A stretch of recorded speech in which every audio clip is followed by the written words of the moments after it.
Kia ora. It was a windy start to the day, and we've got some more strong winds to go as we head through the rest of today for Monday, especially through places like the Canterbury High Country. We saw some really strong winds though down towards places like Southland.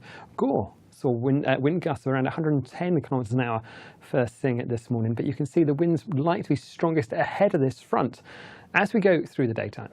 Those winds will ease off through the Canterbury High Country, but we have got watches as well up through towards Wellington and the Wairarapa before high pressure builds across New Zealand, and it makes things much more settled as we go through towards Tuesday and Wednesday as well. But before we get there, we have got some severe weather warnings through parts of Canterbury and watches across those lower parts of the North Island as well.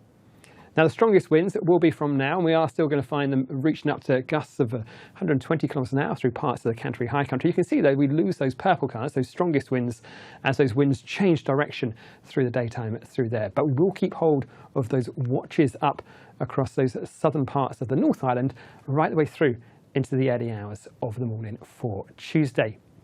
So for that warning we've got through the Canterbury High Country, we are going to find those northwesterly winds, perhaps reaching a severe gale in the most exposed areas, and gusts of wind, perhaps reaching 120 kilometres an hour in those exposed areas as well. So still a very blustery, windy story, pretty warm as well. And the combination of that dry weather, those higher winds and those high temperatures will mean that extra risk of fires as well. So well worth keeping up to date with your fire risk as well.